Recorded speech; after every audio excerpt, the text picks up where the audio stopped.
ఓం గం గణపతియే నమః.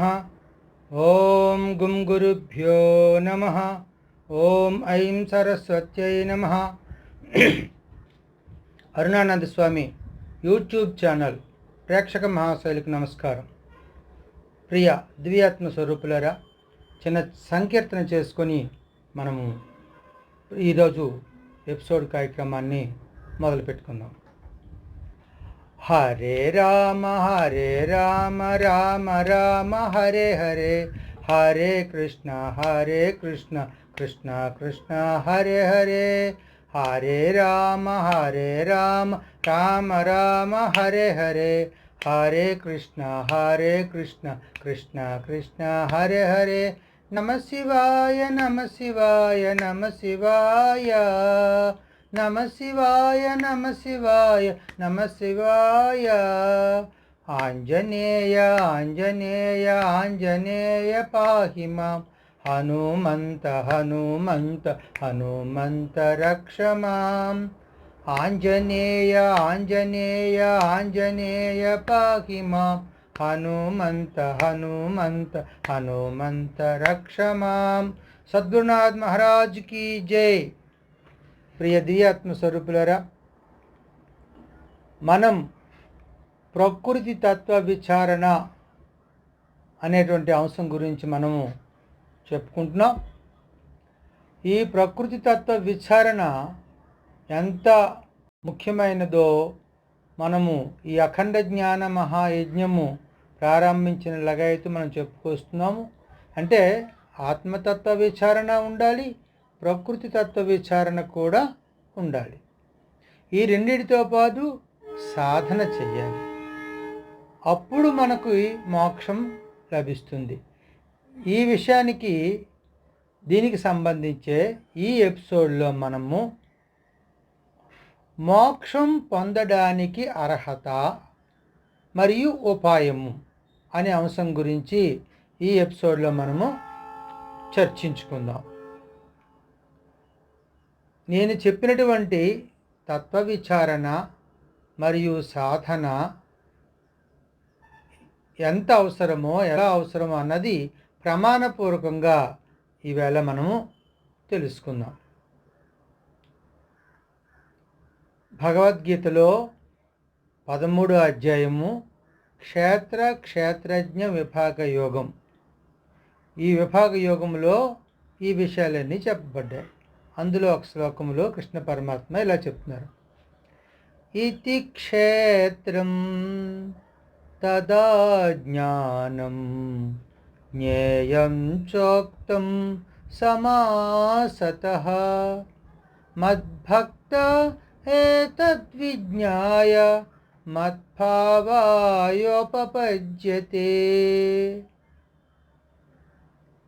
ఈ యొక్క ఆ క్షేత్రజ్ఞ విభాగ యోగంలో స్వామి అంతవరకు, ఈ శ్లోకం వరకు ఏం చెప్పారంటే, క్షేత్రం అంటే ఏమిటి, క్షేత్రజ్ఞుడు అంటే ఎవరు, అలాగే పొందవలసిన న్యాయం యొక్క ఎలా ఉంటుంది, పరమాత్మ ఎలా ఉంటారు, ఏం పొందాలి అని చెప్తూ అవి పొందడానికి సాధించవలసినటువంటి సాధనలు ఏంటని ఇవన్నీ చెప్పడం జరిగింది.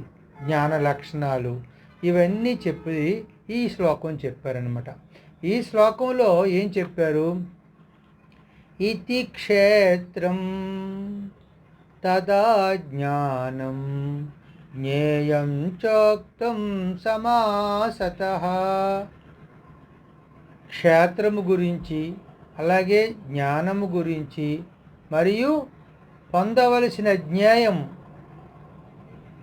తెలుసుకోవలసినటువంటి జ్ఞేయం గురించి అంటే పరమాత్మ గురించి సమాసతః సంక్షేపంగా చెప్పానయ్యా. మద్భక్తః నా యొక్క భక్తుడు, ఏతద్విజ్ఞాయ వీటన్నిటినీ కూడా అనుభవపూర్వకంగా తెలుసుకొని, మద్భావాయోపపద్యతే నా యొక్క భావాన్ని నన్ను పొందుతాడు, పొందడానికి అర్హత కలిగి ఉంటాడు. ఉపపద్యతే మద్భావాయ ఉపపద్యతే. ఉపపద్యతే అంటే అర్హత పొందుతాడు, అంటే నన్ను పొందడం అంటే పరమాత్మను పొందడం అంటే మోక్షాన్ని పొందడమే. మోక్షాన్ని పొందడానికి అర్హత కావాలంటే ఈ శ్లోకంలో ప్రధానంగా మొట్టమొదటి చెప్పింది ఏంటంటే మద్భక్త, భక్తి కలిగి ఉండాలి. భక్తి లేకపోతే ఇవి ఎంత చెప్పినా ఎవరికి అర్థం కాదు, వంట పట్టదు. అందుచేత మొట్టమొదటిగా నువ్వు మోక్షాన్ని పొందాలి అంటే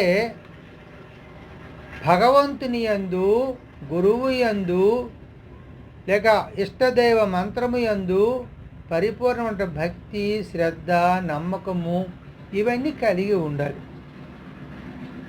ఇవి ఎప్పుడైతే కలిగి ఉంటాయో అలాగా మద్భక్త ఏతద్విజ్ఞాయ వీటన్నిటినీ తెలుసుకోవడం జరుగుతుంది. భక్తి లేకపోతే వీటిని తెలుసుకోవడం జరగదు. వీటిని క్షేత్రము అంటే ప్రకృతి గురించి, జ్ఞేయం అంటే పరమాత్మ గురించి, పొందవలసిన జ్ఞేయం పరమాత్మ గురించి. అలాగే ఇవి రెండూ బోధపడాలంటే మధ్యలో జ్ఞానం కావాలి. ఈ జ్ఞానం అంటే ఈ అధ్యాయంలో చెప్పే విశేషాలు తనని పొందడానికి చేసే ఉపాయాలు, సాధనలు, మన సంస్కరణలు ఇవన్నీ కూడా దాంట్లో ఉన్నాయి. అవేంటో చెప్పుకుందాం ముందు. అమానిత్వమదంబిత్వం అహింసా క్షాంతిరార్జవం ఆచార్యోపాసనం శౌచం స్థైర్యమాత్మ వినిగ్రహః ఇంద్రియార్థేషు వైరాగ్యం అనహంకారమేవ చ జన్మ మృత్యుజరా వ్యాధి దుఃఖదోషానుదర్శనం అసక్తిరనభిష్వంగః పుత్రదార గృహాదిషు నిత్యం చ సమచిత్తత్వమిష్టానిష్టోపపత్తిషు మయి చానన్యయోగేన భక్తిరవ్యభిచారిణీ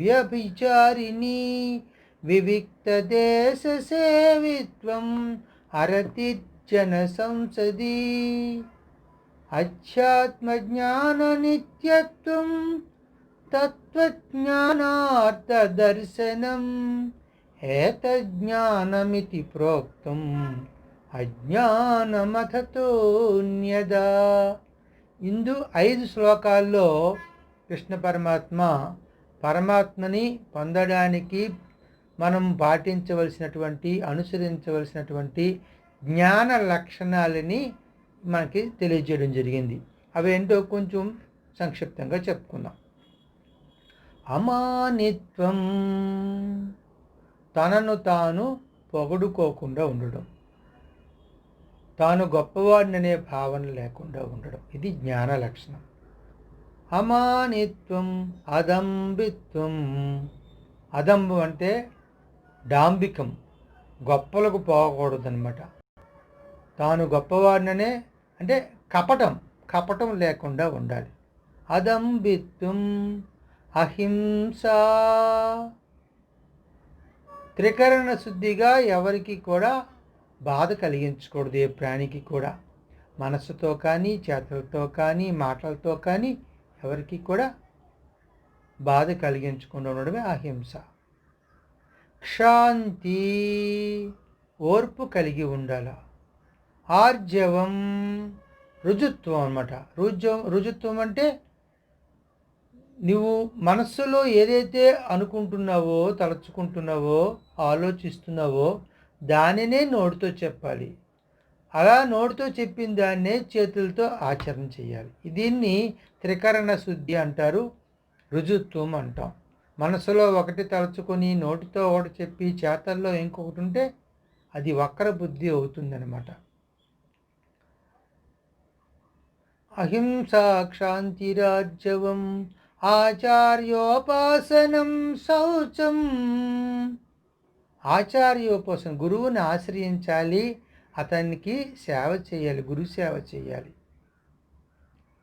శౌచం, శుభ్రత. ఈ శుభ్రత అనేది 3 రకాలు. ఒకటి పరిసరాలు శుభ్రం చేసుకోవడం, 2 శరీరాన్ని శుభ్రంగా ఉంచుకోవడం, 3 మనస్సుని కూడా కల్మషం లేకుండా, మలినమైన బుద్ధులు ఆలోచన లేకుండా, చెడు ఆలోచన లేకుండా, చెడు తలపులు లేకుండా పరిశుద్ధంగా మనసును కూడా ఉంచుకోవాలి.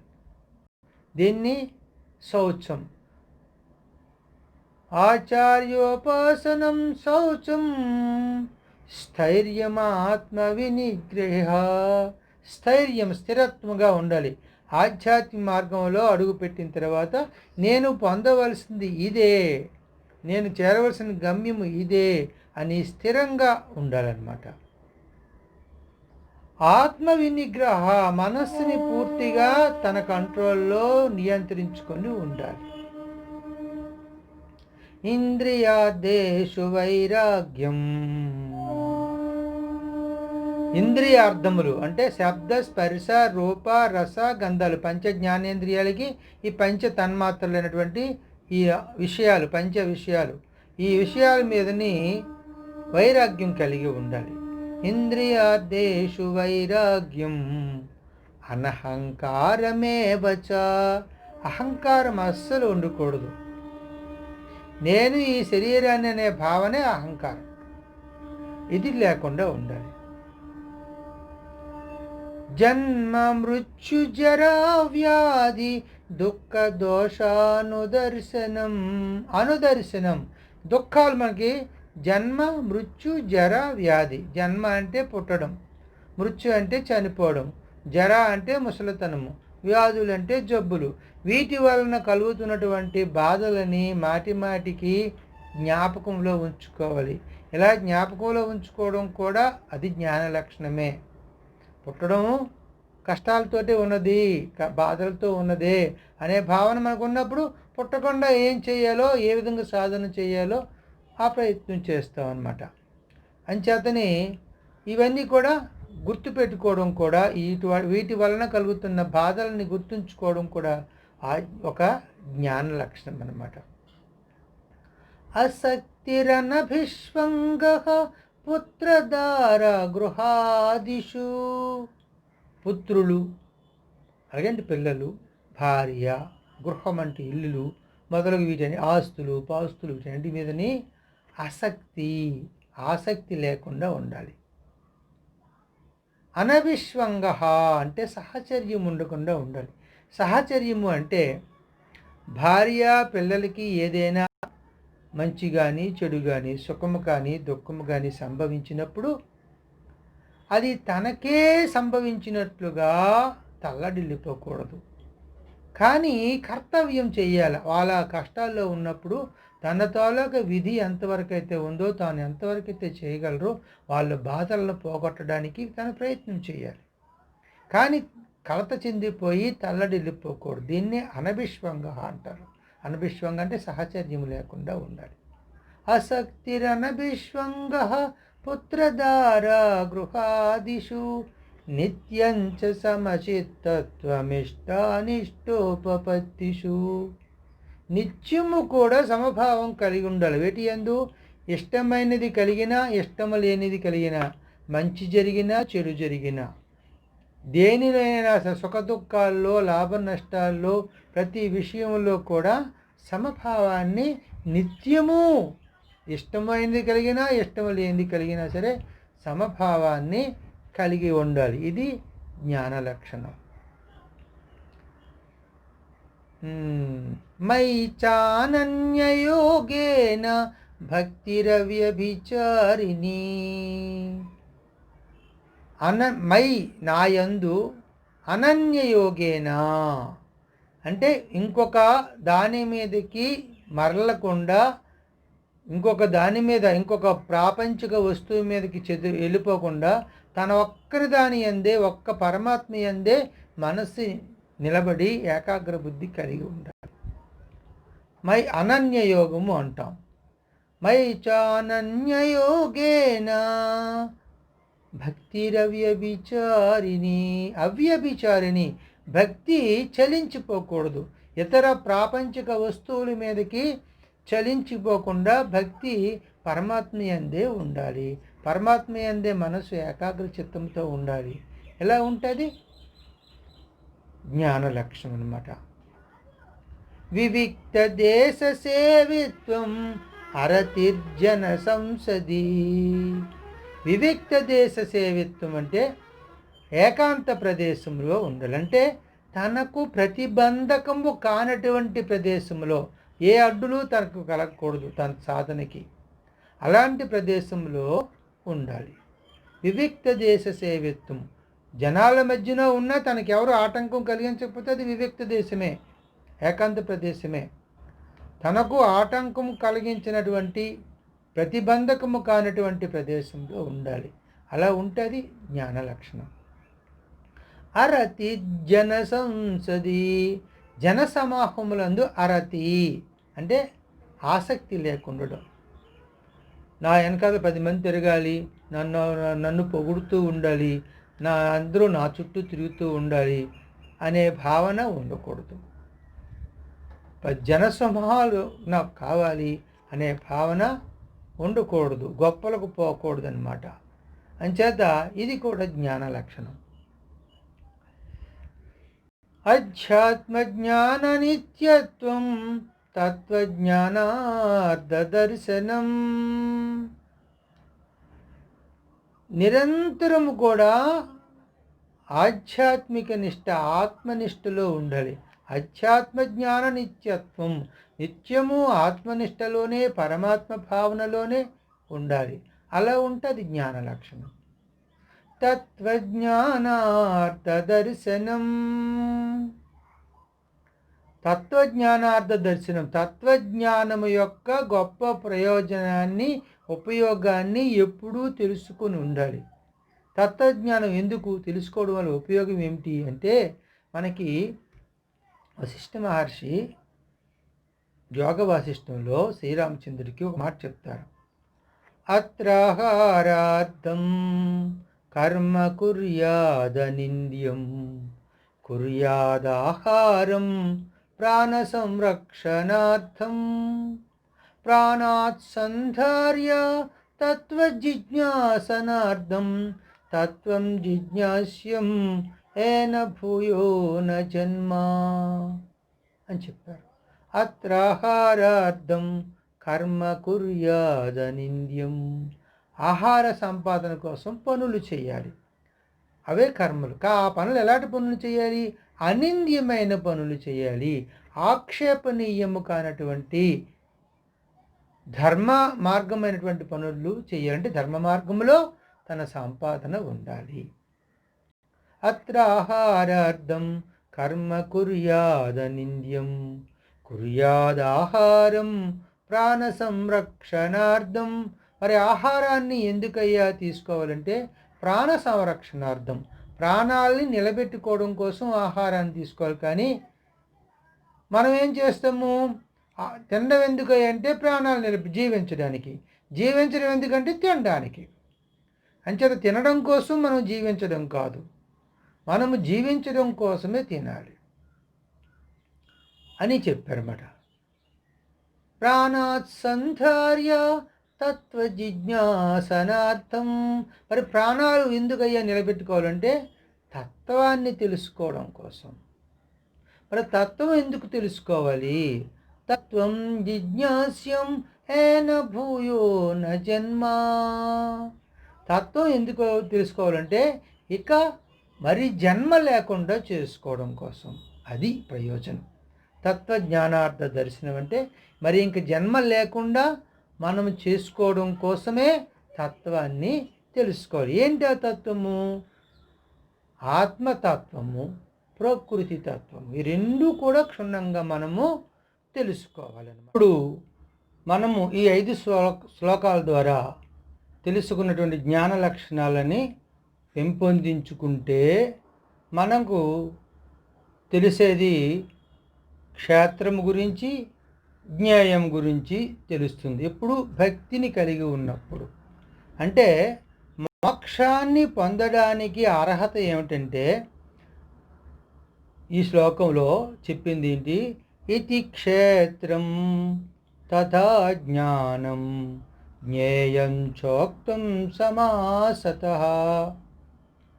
క్షేత్రం గురించి తెలుసుకోవాలి, జ్ఞేయం గురించి తెలుసుకోవాలి, జ్ఞాన లక్షణాలని కలిగి ఉండాలి. ఇవి భక్తి కలిగి ఉండి ఇవన్నీ పొందినప్పుడు, అనుభవపూర్వకంగా గ్రహించినప్పుడు వాడు మోక్షాన్ని పొందడానికి అర్హత కలిగి ఉంటాడనమాట. అందుచేత ఇప్పుడు వాటన్నిటిని మనం సంక్షేపంగా చెప్పుకున్నాం. ఇక జ్ఞేయం అంటే మనము ఆత్మతత్వ విచారణలో మొత్తం అంతా సవివరంగా చెప్పుకున్నాం. 1 నుంచి 71 ఎపిసోడ్ల వరకు సంక్షేపంగా చెప్పుకున్నాం. పరమాత్మ ఒక్కడే ఉన్నాడు, తనకి రెండవది లేదు, అంతటా వ్యాపించి ఉన్నాడు. ఆది మధ్య అంతములు లేవు, నామరూపాలు లేవు, స్వయం ప్రకాశంతో ప్రకాశిస్తూ ఉన్నాడు, వెలుగుతూ ఉన్నాడు. పరమాత్మ తప్ప మరొక పదార్థం లేదు. అయితే జీవుడు దేవుడు ఒకటే. కానీ జీవుడు అజ్ఞానవశం చేత తానెవరో మర్చిపోయి జీవభావంతో ఉన్నాడు. ఈ దేనివల్ల అజ్ఞానం వచ్చిందంటే తాను కానటువంటి శరీరము, మనస్సు, బుద్ధి, ఇంద్రియాలను తన యందు ఆరోపించుకొని అవే వాటిగా భావన చేస్తూ ఉండడం వలన జీవుడయ్యాడు. ఈ భావనలన్నీ పోయినప్పుడు తన నిజస్వరూపుని స్మరిస్తే అప్పుడు పరబ్రహ్మే అయిపోతాడు. అయితే ఇక్కడ అంచేత ఇప్పుడు క్షేత్రం గురించి తెలుసుకోవాలి. క్షేత్రం గురించి తెలుసుకుంటే అప్పుడు దీని సంగతి మనకి అర్థమవుతుంది. ఈ అధ్యాయంలోనే క్షేత్రజ్ఞ విభాగ యోగ అధ్యాయంలో కృష్ణ పరమాత్మ ఈ విధంగా చెప్తున్నారు. క్షేత్రం అంటే ఏంటి? ఇదం శరీరం కౌంతేయ క్షేత్రమిత్యభిధీయతే ఏతద్యో వేత్తి తం ప్రాహుః క్షేత్రజ్ఞ ఇతి తద్విదః.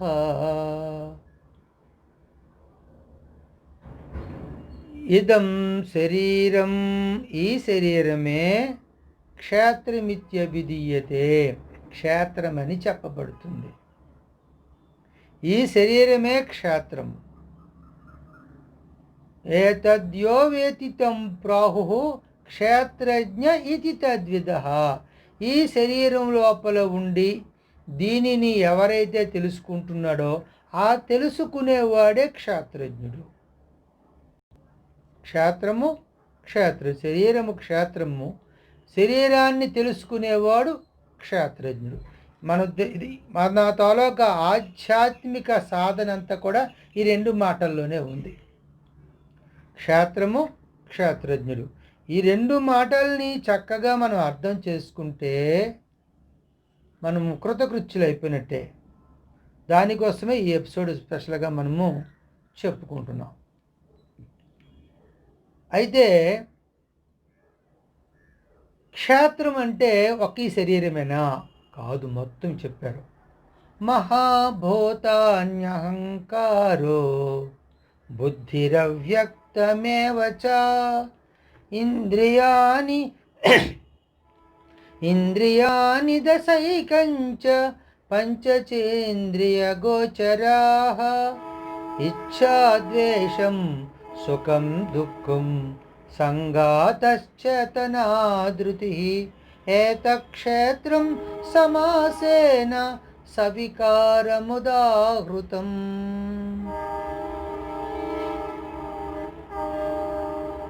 ఇందులో సంక్షేపంగా క్షేత్రం అంటే ఏమిటో, ఏవేవి పదార్థాలో కృష్ణ పరమాత్మ మనకి తెలియచేశారు. మహాభూతాని అంటే పంచమహాభూతాలు, ఆకాశము, వాయువు, అగ్ని, నీరు, భూమి. ఈ 5 పంచమహాభూతాలు. మహాభూతాన్యహంకారో, అహంకారం కూడా, బుద్ధి కూడా, అవ్యక్తము మూల ప్రకృతి అన్నమాట. మొట్టమొదటి ఉద్భవించినటువంటి మూల ప్రకృతి.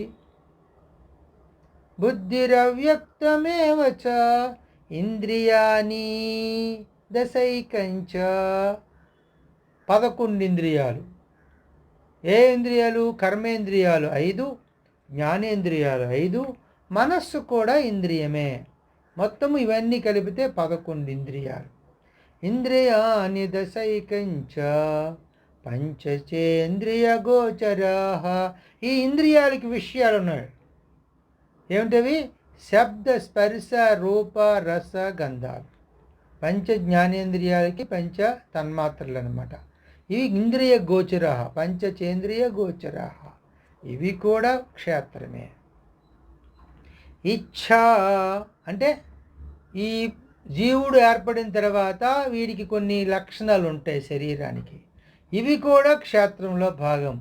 ఇచ్ఛ అంటే కోరిక, ద్వేషము కోపము. ఇచ్ఛా ద్వేషం, సుఖం దుఃఖం. సుఖము హాయిగా సుఖంగా సౌకర్యంగా ఉండడం, ఏవైనా ఇబ్బందులు వస్తే బాధపడడం, ఇది కూడా క్షేత్రంలో భాగమే. ఇచ్ఛా ద్వేషం సుఖం దుఃఖం సంగాత. సంగాత అని మొత్తం శరీరంలో ఉన్న అవయవాలన్నీ కూడా. చేతన ధృతి. చేతన అంటే తెలివి, వృత్తి తెలివి. మనకి ఆహారం ఆకలిస్తే ఆహారం తీసుకుంటాం, అది తెలివే. నిద్ర వస్తే పడుకుంటాం, ఏదైనా భయం కలిగితే పారిపోతాం. ఇలాంటివన్నీ తెలివులన్నీ కూడా ఇది తెలివి. చేతన ధృతి, ధైర్యము కూడా. ఇవన్నీ కూడా వృత్తి సంబంధమైనటువంటి, శరీరక సంబంధమైనటువంటి ఈ లక్షణాలన్నీ కూడా ఏత క్షేత్రం సమాసేన సవికారముదాహృతం. వికారములతో కూడినటువంటి ఈ యొక్క ఈ క్షేత్రం యొక్క లక్షణాలన్నీ కూడా సంక్షేపముగా నీకు చెప్పానని కృష్ణ పరమాత్మ మనకి చెప్పారు. వికారాలు ఏంటండి? ఆకలి, కోపము, కోరిక, భ్రమ, భయము, ఇవన్నీ వికారాలే. నిద్ర, దప్పిక, ఇవన్నీ కూడా వికారాలు. అంచేత ఈ వికారాలతో కూడుకున్నటువంటి ఈ క్షేత్రం అంతా కూడా, ఇవన్నీ క్షేత్రంలో ఒక శరీరమే కాదు సుమా, ఇవన్నీ కూడా క్షేత్రమే. వీటన్నిటిలోని ఉంటూ ఒకడు తెలుసుకుంటున్నాడు, వాడే క్షేత్రజ్ఞుడు అని చెప్పాడు.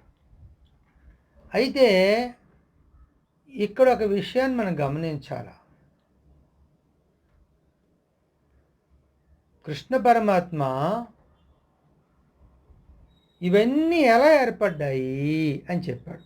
ప్రకృతి అని చూస్తున్న దృశ్యం, పర్వతాలు, కొండలు, గ్రహాలు, నక్షత్రాలు, సూర్యుడు, ఇవన్నీ కూడా అనేక విన్యాసం, దృశ్య రూప విన్యాసం అంతా మనకి కనిపిస్తూ ఉంది. ఇదంతా ఎలా ఏర్పడింది?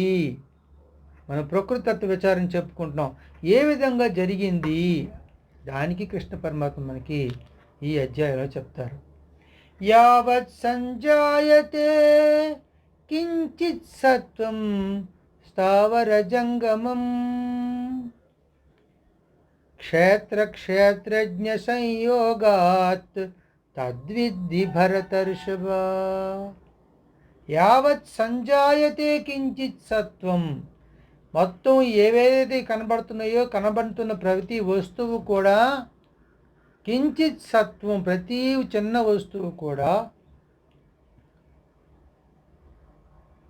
స్థావర జంగమం, కదులుతున్నవి కదలనివి, సమస్త చరాచర జగత్ అంతా కూడా క్షేత్ర క్షేత్రజ్ఞ సంయోగాత్, క్షేత్రము క్షేత్రజ్ఞుడితో సంయోగం వలన ఇవన్నీ కూడా ఏర్పడ్డాయని తెలుసుకోవయ్యా ఓ అర్జున అని చెప్పడం జరిగింది.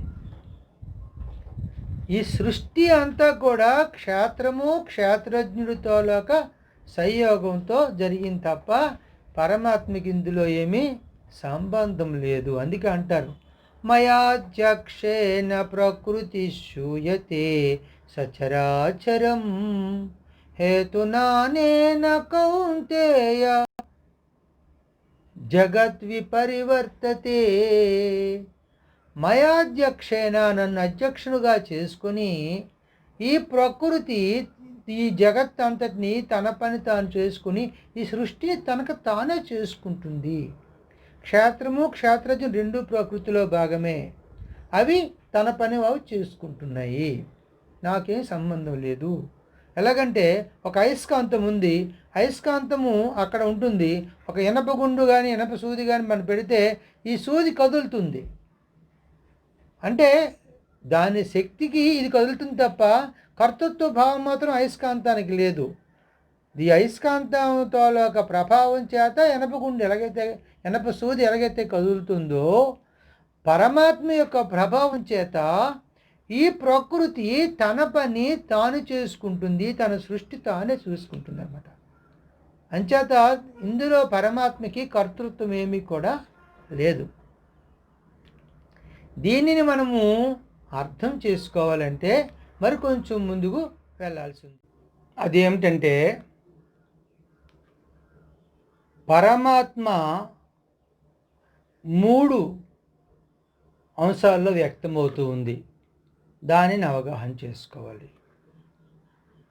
ఆత్మ, పరమాత్మ, అనాత్మ. ఈ 3 విషయాలు మనకు అర్థం చేసుకున్నప్పుడు క్షేత్రము క్షేత్రజ్ఞుడు గురించి మనకి చక్కగా అర్థమవుతుంది. ఆత్మ అంటే జీవాత్మ, పరమాత్మ, ఈ రెండు ఒకటే. కానీ మధ్యలో అనాత్మ ఒకటి ఉంది. మన ఉదాహరణ చెప్పుకుంటే ఒక బకెట్ నీళ్ళలో ఉన్నాయి. ఒక బెలూన్ తీసుకొచ్చి అందులో బకెట్లో నీళ్ళు వేసి దాన్ని కట్టేసి మళ్ళీ బకెట్లో వేస్తాం. ఇప్పుడు బెలూన్లో ఉన్న నీళ్ళు బకెట్లో నీళ్ళు ఒకటే అయినప్పటికీ దీని చుట్టూ ఒక పొర ఉంది, బెలూన్ పొర. అది నీరు కాదు, నీరు కానిది బెలూన్ పొర. మరి బెలూన్లో ఉన్న నీరు బయటికి పైన ఉన్నటువంటి ఆ నీటిలోకి ఎప్పుడు వస్తుంది? బెలూన్ ఎప్పుడైతే పైన పేలిపోతుందో అప్పుడు ఆ నీళ్ళు ఈ నీళ్ళు ఒకటైపోతాయి. అలాగే ఇది మనం గుర్తుపెట్టుకోవాలి. ఇప్పుడు జీవుడు పరమాత్మ యొక్క అంశమే. భౌతిక భావనలతో, ఈ ప్రకృతి భావనలతో, లేకపోతే మాయతో, అవిద్యా శక్తితో, యోగ మాయతో కప్పబడి ఉన్నాడు. ఇలా కప్పబడి ఉండడం వలన తాను పరిమితున్నని అనుకుంటున్నాడు. నిజానికి జీవుడు పరమాత్మే, కానీ కప్పబడి ఉండడం వలన జీవభావం ఆపాదించబడింది. కప్పబడి ఉంటే జీవభావం బందీ అయి ఉన్నాడు అనమాట. మరి ఇది ఎలా బందీ అయి ఉన్నాడు అన్న విషయాన్ని మనం తెలుసుకుంటే మనకి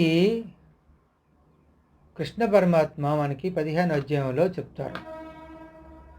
ద్వావిమౌ పురుషౌ లోకే క్షరశ్చాక్షర ఏవ చ క్షరః సర్వాణి భూతాని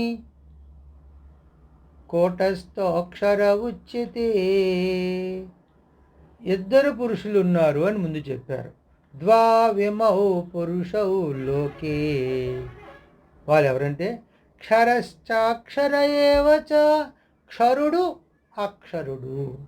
క్షరుడు అంటే నశించిపోయేవాడు, అక్షరుడు అంటే నశించనివాడు.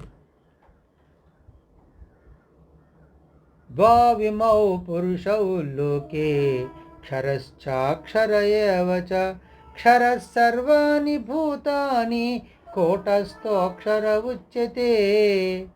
అన్ని భూతములలో ఈ క్షరుడు ఉన్నాడు, అందులో స్థిరంగా ఉన్నవాడు అక్షరుడు, కూటస్థుడు అంటాం అన్నమాట. అతనికి మార్పు లేదు. నశించిపోయేవాడు అన్నిట్లో ఉన్నాడు అనమాట.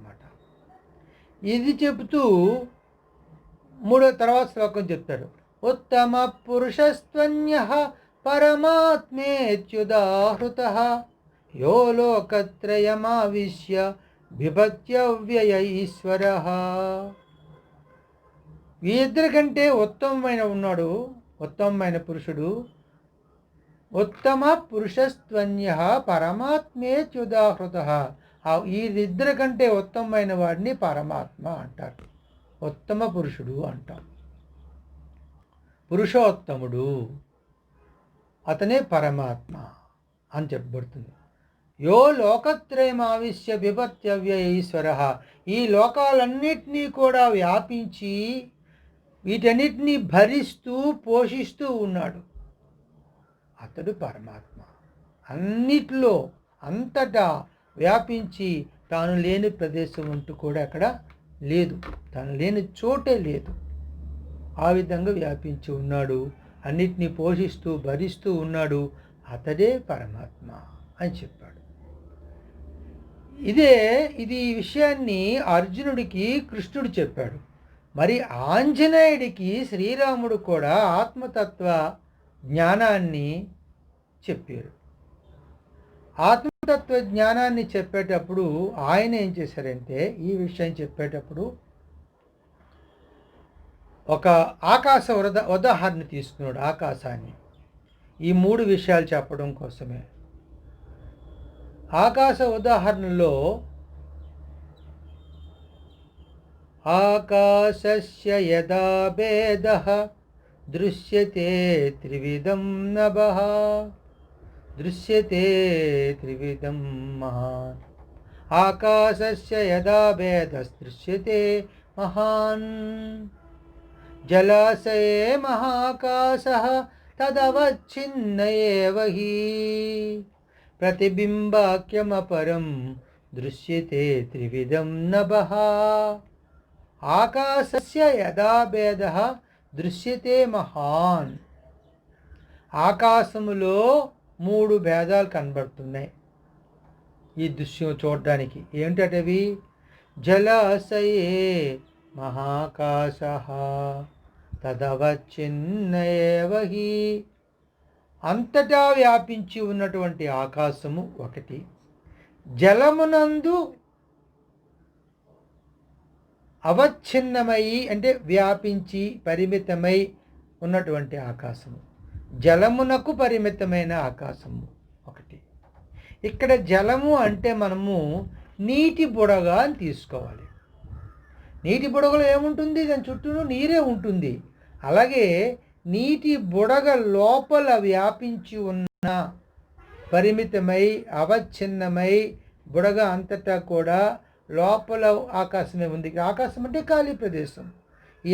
నీటి బుడగ ఉంది, ఈ బుడగ లోపల ఆకాశం ఉంది, బుడగ పైన కూడా అనంత ఆకాశం ఉంది. 2 అయిపోయినాయి. ప్రతిబింబాఖ్యమపరం దృశ్యతే త్రివిధం నభః. అంతేకాకుండా ఈ బుడగ మీదని ఈ పైభాగంలో ఉపరితలంలో పైనున్న అనంత ఆకాశము యొక్క ప్రతిబింబం పడుతుంది. ఈ ప్రతిబింబం అనే ఆకాశాన్ని ప్రతిబింబ ఆకాశము అంటాం. అర్థమైందా? ఇప్పుడు మనకు దీన్ని గమనిస్తే బుడగ లోపల ఉన్నది ఆకాశమే, పైన ఉన్నది ఆకాశమే, ఇందులో ఎటువంటి తేడా లేదు. కానీ బుడగ మీద పడింది ఆ ప్రతిబింబము లేక బొమ్మ, అది మాత్రం ఆకాశం కాదు.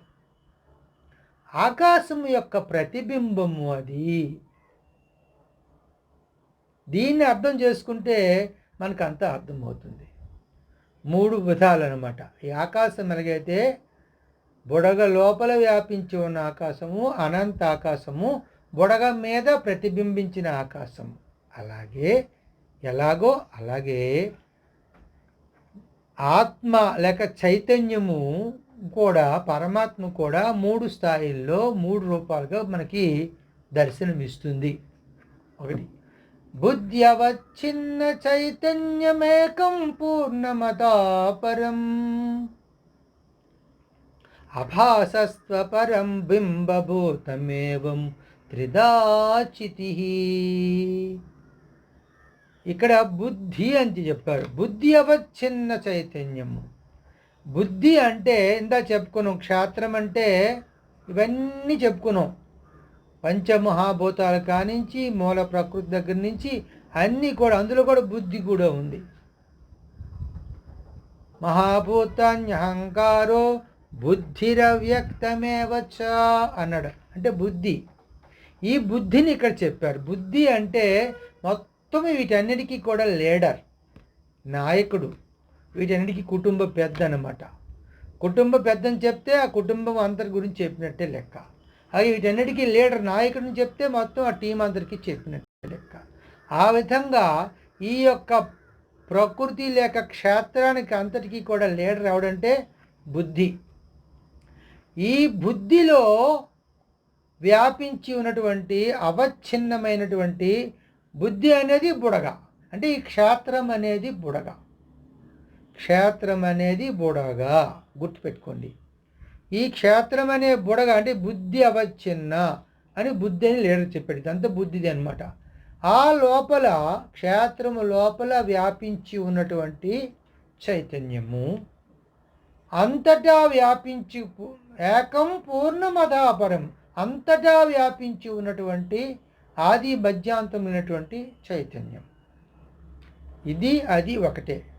ఈ లోపల వ్యాపించి ఉన్న చైతన్యము, అంతటా వ్యాపించి ఉన్న చైతన్యము ఒకటే. అయితే ఈ లోపల వ్యాపించి ఉన్న చైతన్యమే జీవుడు. అది జీవుని యొక్క ఆత్మ. జీవభావం ఎలా వచ్చింది? ఈ చుట్టూ కూడా బుద్ధి అనేటువంటి లేక యోగ, మాయ, ప్రకృతి అవన్నీ ఉండడం వలన, మాయ పొర కప్పడం వలన అది జీవభావము, జీవుడు అంటున్నాం. ఈ పొర పేలిపోతే, ఈ నీటి బుడగ పేలిపోయింది అనుకోండి, ఆ నీటి బుడగ లోపల ఉన్న ఆకాశం అనంత ఆకాశంలో కలిసిపోతుంది, ఇంకా వేరే కనిపించదు. అలాగే ఈ కప్పి ఉన్నంత వరకు కూడా బుడగలో ఉన్న ఆకాశం అంటాం. బుడగ పేలిపోతే మరి ఇంకా ఆకాశమే, అక్కడ బుడగ ఆకాశం ఉండదు, అంతా అనంత ఆకాశమే మిగిలి ఉంటుందన్నమాట. అయితే మరి ఈ యొక్క బుద్ధిలో బుద్ధి అభాసస్త్వ పరం బింబభూతమేవం త్రిదాచితి. చైతన్యము మూడో రూపం ఏంటంటే అభాసస్త్వ. ఇది ప్రతిబింబ ప్రకాశము. ఎక్కడ? ఈ బుద్ధి మీదని పరమాత్మ యొక్క ప్రకాశం పడుతుందన్నమాట. దీన్ని ప్రతిబింబ చైతన్యము, అభాసస్త్వ చైతన్యము అంటారనమాట. ప్రతిబింబ చైతన్యము. ఇప్పుడు అర్థమైంది కదా? ఈ బుద్ధి మీద, బుద్ధి అనే బుడగ మీదని పరమాత్మ యొక్క చైతన్యము తాలూక ప్రతిబింబం పడింది. దాన్నే ప్రతిబింబ చైతన్యము, ఆభాస చైతన్యము అని అంటారు. ఇప్పుడు మనము క్షేత్రము, క్షేత్రజ్ఞుడి గురించి తెలుసుకోవాలి. కరెక్ట్గా మనకు చెప్పారు, ఒక శ్లోకంలో చెప్తారు. క్షేత్రజ్ఞంచాపి మాం విద్ధి సర్వక్షేత్రేషు భారత క్షేత్రజ్ఞయోర్జ్ఞానం యత్తజ్ఞానం మతం మమ. సమస్త క్షేత్రాల్లో ఉన్నటువంటి క్షేత్రజ్ఞుణ్ణి నేనే అన్నారు. క్షేత్రము, క్షేత్రానికి సంబంధించిన జ్ఞానం ఏదైతే ఉందో అదే నిజమైన జ్ఞానం అని నా అభిప్రాయం. క్షేత్రజ్ఞయోర్జ్ఞానం యత్తజ్ఞానం మతం మమ. ఏదైతే క్షేత్రం, క్షేత్రజ్ఞుల గురించి తెలుసుకునే జ్ఞానం ఉంటుందో అదే జ్ఞానమని, అదే జ్ఞానం యొక్క నిజస్వరూపమని నా యొక్క అభిప్రాయము అని కృష్ణ పరమాత్మ చెప్పారు. కనుక దీని గురించి మనం చాలా శ్రద్ధగా అవగాహన చేసుకోవాలి. ఇప్పుడు అక్కడికే వస్తున్నాం. క్షేత్రము క్షేత్రమేది. ఇప్పుడు బుడగ ఆధారంగా మనము శ్రీరామచంద్రుడు చెప్పిన ఉదాహరణ ప్రకారంగా అర్థం చేసుకుంటే ఈ బుడగ అంతా కూడా క్షేత్రం. బుడగ లోపలే ఉన్నది జీవాత్మ, బుడగ పైన ఉన్నది పరమాత్మ. అయితే ఈ బుడగ మీద, బుడగ క్షేత్రమే కానీ బుడగ మీద ప్రతిబింబం పడింది. దాన్ని ప్రతిబింబ ఆత్మ అంటాం, దాన్ని ప్రత్యేగాత్మ అంటే. ఇప్పుడు విషయం చూడండి, ఇందా కృష్ణ పరమాత్మ చెప్పారు, ఏం పేరు? ద్వామిమౌ పురుషౌ లోకే క్షరశ్చాక్షర ఏవచ. క్షరుడు అక్షరుడు అని ఇద్దరున్నారు. అంటే బుద్ధితో అనే బుడగ లోపల ఉన్నటువంటి వాడు అక్షరుడు, ఆత్మ, జీవాత్మ. ఈ బుద్ధి మీదని బుడగ మీదని పరమాత్మ చైతన్యం పడింది. అది క్షరుడు. క్షరుడు అంటే నశించిపోయాడు. ఎందుకయ్యా నశించిపోయాడంటే, ఇప్పుడు నీటి బుడగ పేలిపోతే ఆ బుడగ మీద ప్రతిబింబ ఆకాశం ఉంటుందా? అది నశించిపోతుంది. అలాగే ఇక్కడ మనము ఈ క్షేత్రము అంటే ఒక పదాన్ని మనకు వాడుకోవాలి. ఏంటి ఆ పదం అంటే దేహ భావన. దేహ భావన అనేది బుడగ. ఈ దేహ భావన అనే బుడగ మీదని ఉందన్నమాట ఈ పరమాత్మ చైతన్యం పడింది. దేహము కాదు చెప్తున్నది, దేహ భావము అనే బుడగ. ఈ దేహ భావం అనే బుడగ మీదని పరమాత్మ చైతన్యం పడింది. దాన్ని ప్రత్యేగాత్మ అంటాము. వాడే క్షరుడు అన్నాడు.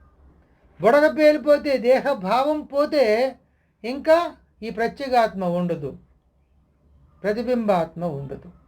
నీటి బుడగ పేలిపోతే నీటి బుడగ మీద ఉన్న ప్రతిబింబాకాశం ఎలాగైతే ఉండదో, దేహ భావం పోగానే ఈ దేహ భావం మీద ఉన్నటువంటి ప్రత్యేగాత్మ లేక ప్రతిబింబాత్మ అనేది పోతుంది. కాబట్టి వాడు క్షరుడు, నశించిపోతాడు. అర్థమైంది కదా? వాడు క్షరుడు. క్షరుడన్నా ప్రత్యేగాత్మన్నా ప్రతిబింబాత్మన్నా ఒకడే. ఈ విధంగా నశించిపోయేవాడు క్షరుడు. లోపల నశించుకుంటూ ఉన్నవాడు కూటస్థుడు, అక్షరుడు. బుడవ పేలిపోగానే అక్షరుడు పరమాత్మలో కలిసిపోతాడు. అదే జీవాత్మ అంటాం. బందీగా ఉన్నంత వరకు జీవుడుగా ఆత్మగా ఉంటుంది. బంధము విడిపోగానే పరమాత్మలో కలిసిపోతాడు. ఇప్పుడు అర్థమైంది కదా? జీవుడు, క్షేత్రము, క్షేత్రజ్ఞుడు.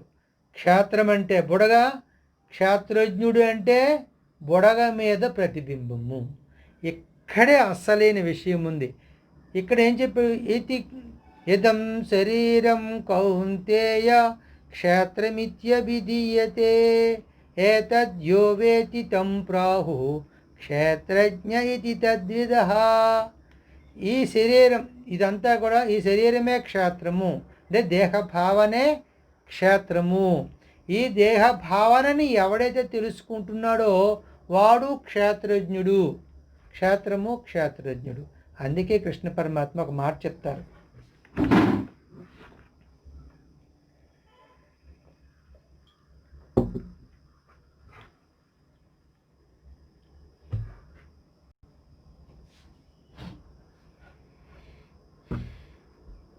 క్షేత్రక్షేత్రజ్ఞయోరేవమంతరం జ్ఞానచక్షుషా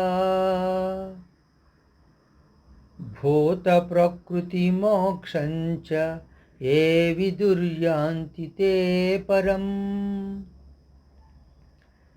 క్షేత్రక్షేత్రజ్ఞయోరేవమంతరం జ్ఞానచక్షుష.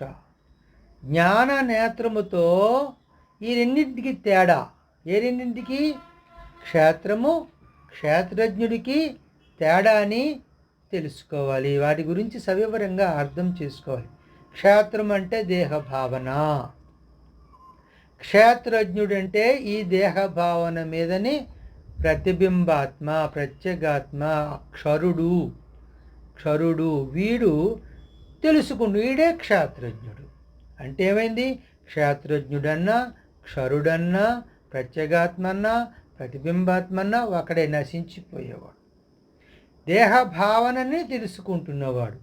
అంచేత వీడెవడు కూడా నీవు కావు. నీవు ఆత్మవి, పరమాత్మవి తప్ప ఇవన్నీ కూడా కల్పించబడ్డాయి. ఈ కల్పితమైనవన్నీ కూడా పోవాలి. ఇందాక ఒక మాట చెప్పుకున్నాం. ఏంటంటే అది క్షేత్రజ్ఞంచాపి మాం విద్ధి సర్వక్షేత్రేషు భారత. ఈ మాటకు అర్థం ఏంటంటే ఏం చెప్పారు? అన్ని క్షేత్రాలలో ఉన్నట్టు క్షేత్రజ్ఞుని నేనే అని చెప్పాడు కదా. అంటే అర్థం ఏంటి? ఆ ఫోటో అనమాట. మనం చిన్నప్పుడు ఫోటో లేకపోతే ఉన్నప్పుడు ఒక గ్రూపులో ఉన్నాం అనుకో, ఎవడరా ఈ ఫోటో అంటే నేనే అని చెప్తాం. ఒక చిన్న పిల్లవాడు తీసుకొచ్చిన ఎవడరా వీడంటే నేనే అంటాడు. ఆ ఫోటోని నేనే అంటాడు. అంటే ఫోటో వాడు కాదు, కానీ ఆ శబ్దం ఏంటంటే నేనే, ఆ ఫోటో నేనే. మనకు అనేక ఫోటోలు తీస్తూ ఉంటాం. ఈ ఫోటోలన్నిటిలో ఉన్నది నేనే. ఈ గ్రూపులో ఉన్న అన్ని ఫోటోల్లో ఉన్నది నేనే. అలాగే పరమాత్మ కూడా సమస్త క్షేత్రాల్లో ఉన్నటువంటి ఈ ఫోటోల్లో నేనే, నా ప్రతిబింబమే, నా ప్రతిబింబమే, నా ఫోటోవే. ఫోటోకి నిజంకి తేడా, బింబము వేరు, ప్రతిబింబము వేరు. అంచేత ఈ ప్రతిబింబాన్నే మనం సాధారణంగా ఇది తెలుసుకుంటుంది. ప్రతిబింబాత్మే, ప్రత్యేగాత్మే ఈ శరీరాన్ని లేక దేహాన్ని, క్షేత్రాన్ని తెలుసుకుంటుందన్నమాట. దానివల్లనే అహంకారం వస్తుంది. ఇది మనం తెలుసుకోవాల్సింది. దీనికి సంబంధించిందే మనం చెప్పారు ఇందాక, యావత్ సంజాయతే కించిత్ సత్వం స్థావర జంగమం క్షేత్ర క్షేత్రజ్ఞ సంయోగాత్ తద్విద్ధి భరతర్షభ. సమస్తము కూడా, ఈ సృష్టిలో ప్రతి వస్తువు కూడా, చరాచర జగత్ అంతా కూడా క్షేత్రము క్షేత్రజ్ఞుల కలయికతో ఏర్పడిందే సుమా అని నువ్వు తెలుసుకో అన్నాడు. అంచేత మనము ఇక రాబోయే ఎపిసోడుల్లో దీనికోసమే ఈ ఎపిసోడ్ చెప్పుకుంటున్నాం. అంటే క్షేత్రమేది, క్షేత్రజ్ఞుడు ఎవరనే విషయం మనకు అర్థమైనప్పుడు ఇంకా ప్రకృతి తత్వ విచారణలో మనం చక్కగా వివరించుకోవడానికి, అవగాహన అవడానికి చక్కగా ఉపయోగపడుతుంది. ఈ తెలుసుకునేవాడు, తెలియబడేది, ఈ రెండూ కూడా క్షేత్రము క్షేత్రజ్ఞుడు కలయికతో సృష్టి అంతా కూడా జరిగింది. ఎలా జరిగింది సృష్టి, ఏ విధంగా జీవుడు బంధింపబడ్డాడు, ఇవన్నీ కూడా మనం చెప్పుకోవాల్సి ఉందన్నమాట. అది వచ్చే ఎపిసోడ్ నుంచి మనము ఆ వివరాలన్నీ ప్రకృతి తత్వ విచారణలో ఒక్కొక్క అంశాన్ని చక్కగా చెప్పుకుందాం. అయితే జ్ఞానం తెలిసిపోయింది, కానీ ఇందులోంచి బయటపడడం ఎలా? బంధించబడిపోయాడు. ఇప్పుడు నీటి బుడగలో ఆకాశం బంధించబడి ఉంది. అందులో ఉన్న ఆకాశం బయటికి ఎలా? అనంత ఆకాశం ఎప్పుడు కలుస్తుంది? బుడగ పేలిపోతే కలుస్తుంది. బుడగ ఎప్పుడు పేలుతుంది? దానికి వేడి తగలాలి. ఎవరు పొడుస్తామా దానంతట పేలిపోతుంది. ఎండ వేడికి బుడగ పేలిపోతుంది. అప్పుడు బుడగలో ఉన్న ఆకాశం అనంత ఆకాశంలో కలిసిపోతుంది. అలాగే మనకి జ్ఞానం అంటే తెలిసిపోయింది.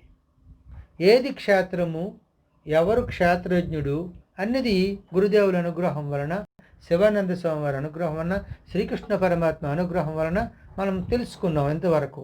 మరి ఈ దేహ భావన అనే బుడగ పేలాలంటే ఇప్పుడు నీకు కావలసింది జ్ఞానం అనే అగ్ని రగలాలి. జ్ఞానం అనే అగ్ని ఎప్పుడు రగులుతుంది? గురుదేవుల అనుగ్రహంతో మనం సాధన చేయాలి. దాన్నే ఏకైక సాధన అంటారు. దీనిని గురుగీతలో పరమశివుడు పార్వతీదేవికి ఉపదేశించారు. గురుగీతలో, శ్రీ గురుగీతలో అందులో చెప్పిన శ్లోకాన్ని చెప్తే మనకి అద్భుతంగా ఉంటుందన్నమాట.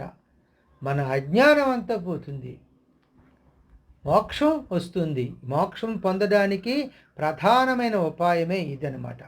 ఏంటది చెప్పారు శ్లోకం అంటే, జ్ఞానం జ్ఞేయం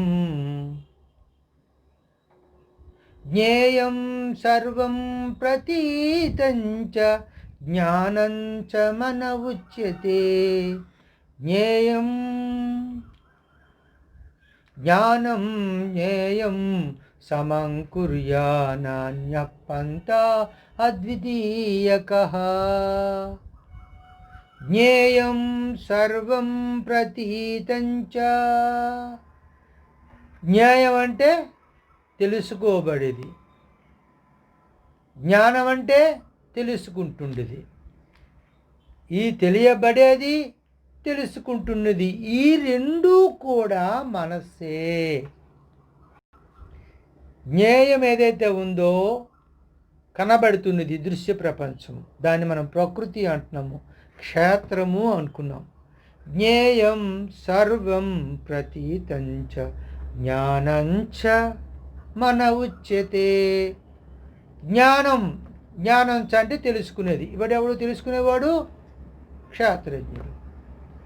క్షేత్రము క్షేత్రజ్ఞుడు, తెలుసుకున్నది తెలియబడుతున్నది, ఈ రెండు కూడా మనస్సే సుమా. ఇది మనం అర్థం చేసుకోవాల్సింది. ఇది అయిపోయింది. ఇది జ్ఞానం. క్షేత్ర క్షేత్రజ్ఞయోరేవ మంతరం జ్ఞానచక్షుషా. జ్ఞాననేత్రం ద్వారా మనం తెలుసుకున్నాం. గురుదేవులు మనకు ప్రసాదించిన జ్ఞాననేత్రం ద్వారా. ఇప్పుడు జ్ఞానాగ్ని కావాలి. జ్ఞానం జ్ఞేయం సమం కుర్యా నాణ్య పంత అద్వితీయక. అద్వితీయక ఏకైక సాధన ఏమిటంటే జ్ఞానం జ్ఞేయం. జ్ఞానం అంటే తెలియబడుతున్నది, జ్ఞేయం అంటే తెలుసుకుంటున్నది. ఈ రెండు ఒక్కటే సుమా అని ఒక్కటిగా చేస్తే అప్పుడు అందులో జ్ఞానాగ్ని వస్తుంది. మనం బంధించబడ్డానికి కారణం ఏంటంటే అది వేరు ఇది వేరు. తెలియబడుతున్నది తెలుసుకుంటున్నది నేను అనుకోవడం వల్ల సెపరేట్ అయిపోయి ఈ యొక్క సమస్త దృశ్య ప్రపంచం ఏర్పడి మా జీవుడు అందులో బంధించబడ్డాడు. అలా కాకుండా తెలియబడుతున్నది తెలుసుకుంటున్నది ఒకటే అని మీ భావన చేసి రెండు ఏకం చేస్తే జ్ఞానం జ్ఞేయం సమం కుర్యా నాణ్య పంత అద్వితీయక. ఇదే ఏకైక సాధన. ఇది సాధనకి ప్రధానమైనటువంటి ఏకైక మార్గం. అంచేత ఇది ఎప్పుడైతే ఈ సాధనకు వచ్చామో తెలుస్తున్నది తెలియబడుతున్నది ఒక్కటే ఎప్పుడు అయిపోయిందో అప్పుడు జ్ఞానాగ్ని వచ్చి ఈ బుడగ, ఏ బుడగది? క్షేత్రం అనే బుడగ లేక ప్రకృతి. క్షేత్రం అనే బుడగ అని చెప్పుకున్నాం కదా. ఈ బుడగ అంతా కూడా పేలిపోతుంది. ఒకసారి పేలిపోతుంది. బుడగ ఎప్పుడైతే పేలిపోయిందో క్షేత్రము అంటే దేహ భావన అనే బుడగ పేలిపోగానే దాని మీద నేను తెలుసుకుంటున్నాను అనేటువంటి క్షేత్రజ్ఞుడు ఎవడైతే ఉన్నాడో వాడు కూడా నశించిపోతాడు. నిరక్షరుడు అనమాట, నశించిపోతాడు. ఇంకా ఉన్నదేముంది? లోపల ఉన్న ఇంతవరకు జీవాత్మగా భావించబడే ఆత్మ పరమాత్మలో కలిసిపోతుంది. అప్పుడు మోక్షం ఎక్కడ కలుగుతుంది? బుడగలో ఉన్న ఆకాశము ఎక్కడున్న బుడగ పేలిపోతే అక్కడే ఆకాశంలో కలిసిపోతుంది. అలాగే ఎక్కడున్న వారు అక్కడే ఎప్పుడైతే ఈ అజ్ఞానము దేహ భావన అనే బుడగ పోతుందో అప్పుడే ఆ క్షణమే అక్కడనే పరమాత్మలో ఐక్యమైపోతారనమాట. ఇదే ఇది అందుకే చెప్పుకున్నాం. దేహ భావన పేలిపోతుంది, దేహం ఉంటుంది. దేహం ఎంతవరకు ఉంటుంది? నీ యొక్క ప్రారబ్ధ కర్మ ఉన్నంత వరకు కూడా దేహం ఉంటుంది. ప్రారబ్ధ కర్మ అయిపోయిన తర్వాత దేహం రాలిపోతుంది. అంచేత దేహం ఉంటుండగా ముక్తి పొందుతాం కనుక దీన్ని జీవన ముక్తి అని అంటారు. ప్రారబ్ధ కర్మ అయిపోయిన తర్వాత విదేహ ముక్తి, పరమాత్మను శాశ్వతంగా కలిసిపోతాం.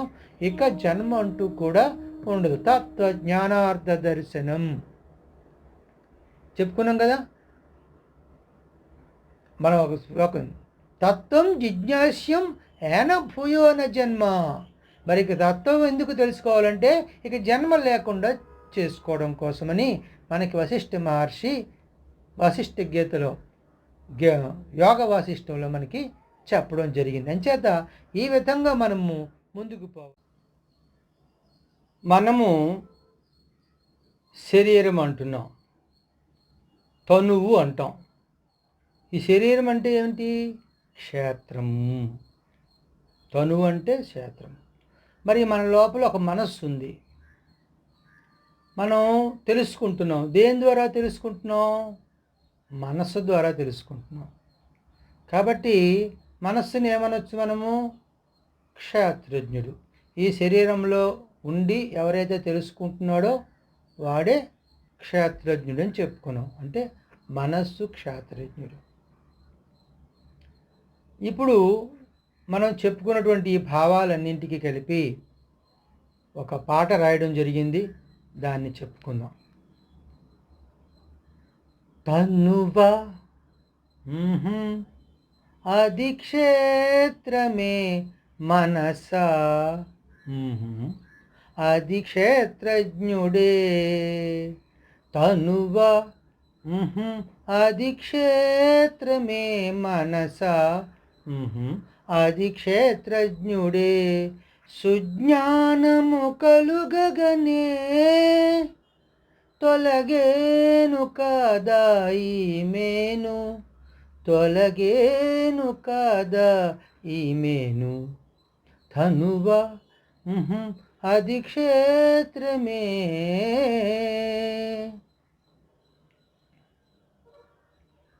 నా స్వంత భావం నాయందు కలిగే అజ్ఞానలతలు బంధాలు వీడే పరమాత్మనై అహంకారమే పరమాత్మనై అహంకారమే సరిచేసి దృశ్యాన కలిపేయన ధ్యానించన లయమవ్వనా తనువా అధిక్షేత్రమే మనసా అధిక్షేత్రజ్ఞుడే సుజ్ఞానము కలుగగనే తొలగేను కదా ఈమెను తొలగేను కదా ఈమెను.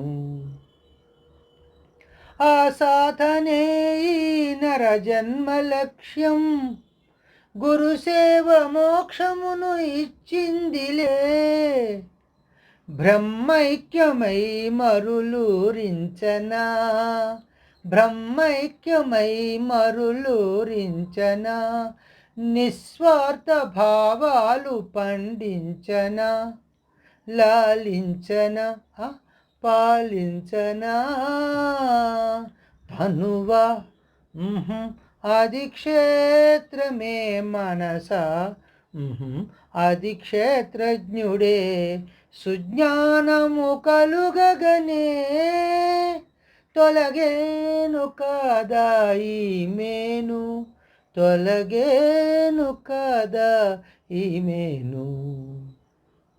చూసారా, ఈ పాటలో భావాన్ని చెప్పుకుందాం. తనువా అధిక్షేత్రమే. తనువు అంటే శరీరము, ఇది తనువు కాదు క్షేత్రమే. మనసా అధిక్షేత్రజ్ఞుడే, మనస్సు కాదు, అది క్షేత్రజ్ఞుడే. ప్రత్యేగాత్మే ప్రతిబింబాత్మే క్షరుడే అని వాడే. సుజ్ఞానము కలుగగనే తొలగేను కదా ఈమెను. జ్ఞానచక్షుష అంటాడు. మనం ఈ శ్లోకం చెప్పుకుందాం.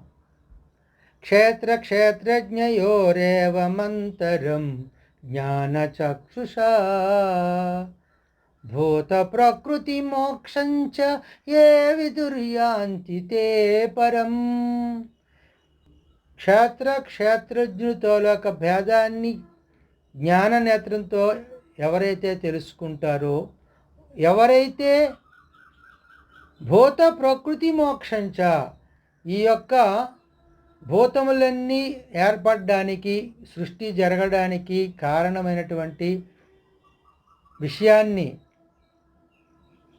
ఉపాయాన్ని ఎవరైతే తెలుసుకుంటారో, ఏ భూత ప్రకృతి మోక్షంచ ఏ విదుహు ఎవరైతే తెలుసుకుంటారో, ఏ విదురు యాంతి తే పరం యాంతి తే పరం వాళ్ళు పరబ్రహ్మను పరమాత్మను మోక్షాన్ని పొందుతారు.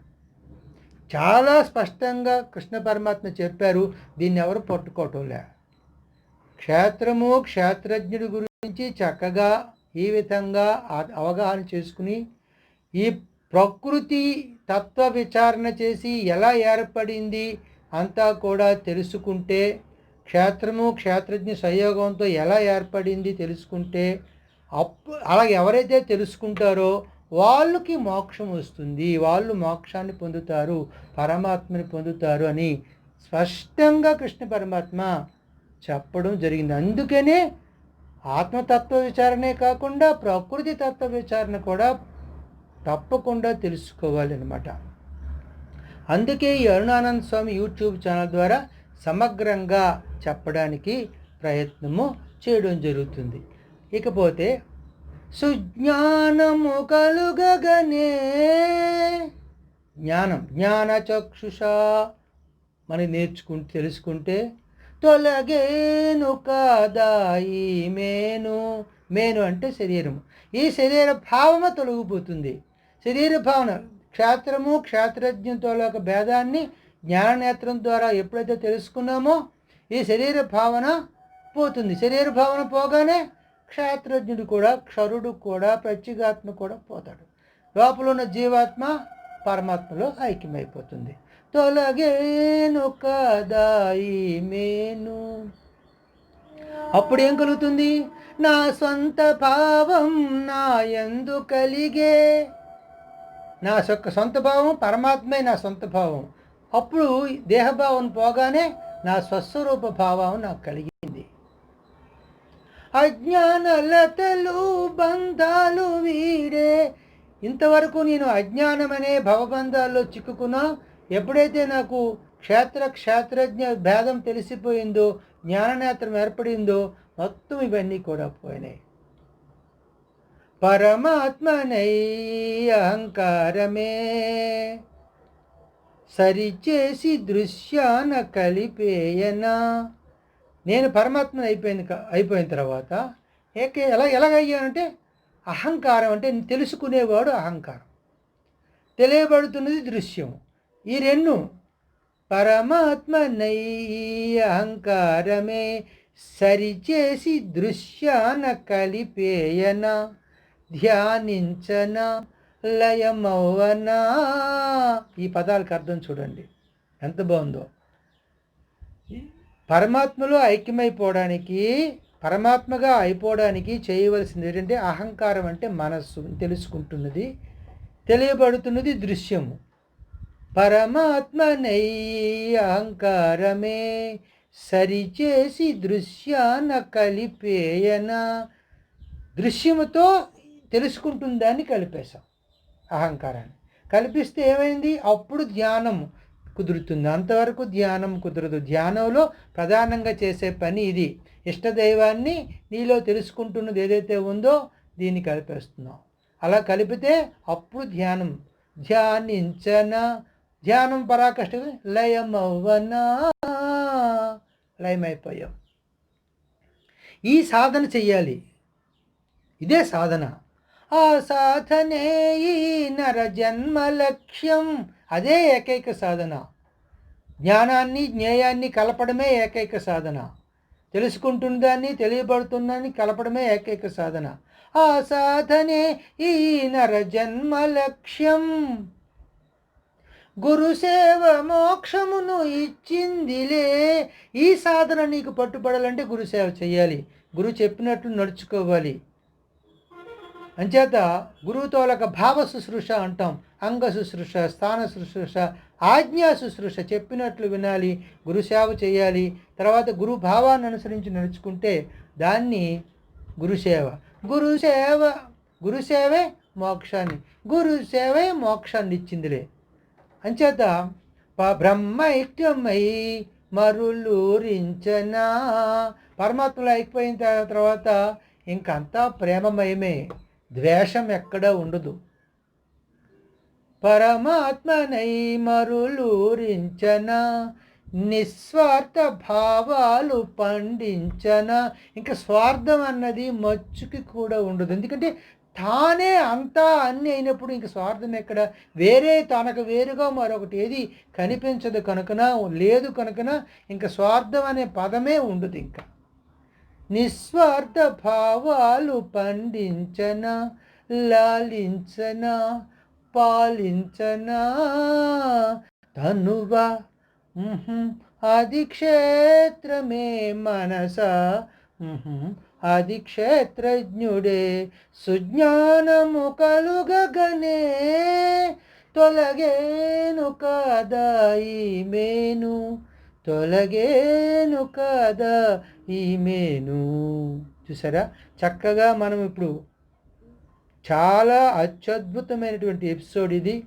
అరుణానంద స్వామికి గురుదేవుల ద్వారా వచ్చినటువంటి సమస్త సారాన్ని ఈ ఎపిసోడ్లో పొందుపరచడమైంది. అంచేత దీన్ని చక్కగా అనేకసార్లు విని చూచి మీరందరూ కూడా కృతకృత్యులు అవుతారని అనుకుంటున్నాను. తర్వాత వచ్చే ఎపిసోడ్ నుంచి కూడా మనము తప్పకుండా ఈ యొక్క క్షేత్రజ్ఞ సంయోగంతో ప్రకృతి ఏ విధంగా ఏర్పడింది, ఏ విధంగా జీవుడు బందీ అయ్యాడు, ఈ విషయాలన్నీ తెలుసుకుందాం. హరి ఓం.